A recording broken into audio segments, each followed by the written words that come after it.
বন্ধুরা, আপনারা যদি অ্যাপাচি আরটিআর 160 4বি বাইকটা নিতে চান, তাহলে আপনার ম্যাক্সিমাম হাইট কত হওয়া উচিত? মানে আপনাদের হাইটটা কত হলে, ম্যাক্সিমাম হাইট আপনাদের কত হলে এই বাইকটা আপনাদের জন্য পারফেক্ট হবে? এই ভিডিওটা সেটা জানতে পারবেন। তো সেই জন্য অবশ্যই ভিডিওটা আপনারা শেষ পর্যন্ত দেখুন। আর এরকম টাইপের ভিডিও পেতে অবশ্যই চ্যানেলটিকে সাবস্ক্রাইব করে পাশে বেল আইকনে কিন্তু প্রেস করে দিতে একেবারে ভুলবেন না। আর এর সাথে আরেকটি কথা আপনাদেরকে বলে দেই বন্ধুরা, যেটা হলো যে আপনাদের হাইট কত সেটা অবশ্যই কমেন্ট করে জানাবেন। এবং আপনারা যদি কমেন্ট করেন, আমি আরো ভিডিও বানাবো কি বাইকের বিষয়ে, মানে কোন বাইকে কত হাইট লাগবে আপনাদের কোন বাইক চালাতে, সেরকম একটা সিরিজ যদি চান অবশ্যই আমাকে কমেন্ট করবেন, আমি বানিয়ে দেবো। তো চলুন মেন ভিডিও টপিকে এবার আমরা চলে যাই। আচ্ছা, সবার প্রথমে আমরা জেনে নেই যে অ্যাপাচি আরটিআর 160 4বি বাইকটার সিট হাইট কত।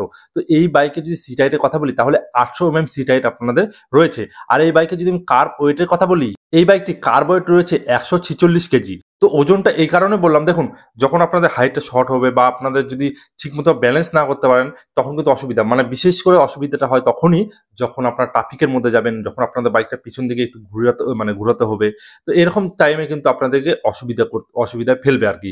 ঠিক আছে, তো সেই জন্য আমি আপনাদের যেটা দরকার সেটা হলো কি, আপনাদের ওজনটা ঠিক মতো দেখে নেওয়া এবং আপনাদের সিট হাইট, এটা মাস্ট। ঠিক আছে, তো ম্যাক্সিমাম আপনাদের কত হাইট দরকার যে এই বাইকটা চালানোর জন্য, তো এই ক্ষেত্রে আমি বলবো, তো আপনার হাইট যদি 5 ফিট 3 ইঞ্চি হয়, তাহলে আপনারা এই বাইকটা নিতে পারেন। তখন আপনাদের এটা বলবো না যে 5 ফিট 3 নিলে কিন্তু আপনাদের পুরোপুরি দুটো পা একবার ব্যালেন্স কিন্তু হবে না, মানে দুটো পা কিন্তু দুই দিকে পুরোপুরি ঠেকে যাবে না। ঠিক আছে, পায়ের যে গোড়াটা আছে সেটা কিন্তু আলোক হয়ে থাকবে। যদি আপনার হাইট হয় 5 ফিট 5 ইঞ্চি, তাহলে কিন্তু আপনাদের জন্য বেস্ট হবে। মানে 5 ফিট 5 ইঞ্চির উপর থেকে যদি আপনাদের হাইট হয়, তাহলে আপনাদের জন্য বেস্ট। 5 ফিট 5-এ আপনারা পুরোপুরি কিন্তু মাটিতে পেয়ে যাবেন, একবার পুরোপুরি দুইটা পা আপনার মাটির মধ্যে নামাতে পারবেন। কিন্তু 5 ফিটের যদি কম হয়, 4 ফিট মানে 5 পয়েন্ট আপনাদের 4 বা 5 পয়েন্ট আপনাদের হচ্ছে 3 যদি হয়, তাহলে আপনাদের কিন্তু যে পায়ের গোড়ালিটা আছে না, সেটা কিন্তু আলোক হয়ে থাকবে, আপনাদের কিন্তু একটু অসুবিধা হবে। তো দেখুন, আপনাদের হাইট যতই কম হোক, আপনাদের 5 ফিট 2 ইঞ্চি হয় না, আপনার বাইক কিন্তু চালাতে পারবেন, কোনো অসুবিধা নেই। বাইক যারা চালাতে পারে যে কোনো হাইটে আপনারা কিন্তু বাইকটা চালাতে পারবেন। কিন্তু ওই যে বললাম, ট্রাফিক এইসব জায়গাতে কিন্তু আপনাদের কিন্তু অসুবিধা ফেলবে। তো সেই জন্য আপনার বাইক নেওয়ার আগে অবশ্যই জিনিসটা কিন্তু মাথায় রাখবেন যে আপনার হাইট যদি 5 ফিট 4 ইঞ্চি হয়, তাহলে আপনাদের জন্য ঠিক আছে, মোটামুটি আপনাদের পায়ের গোড়াটা একটু উঠে থাকবে, আপনারা কন্ট্রোল করে নিতে পারবেন। কিন্তু তার থেকে যদি কম হয়, 3 বা 2 বা 1 বা 5 ফিট 5, মানে 5 ফিট যদি শুধু হয়, তাহলে আপনারা কিন্তু এই বাইকটি নেবেন না। আর যদি 5 ফিট আপনাদের হাইট হয়, তাহলে ঠিক আছে, বেস্ট, একবার পারফেক্ট আপনাদের জন্য এই বাইকটা। আপনাদের হচ্ছে ওজনটা যদি একটু বেশি হয়, তাহলে আপনার ঠিক আছে।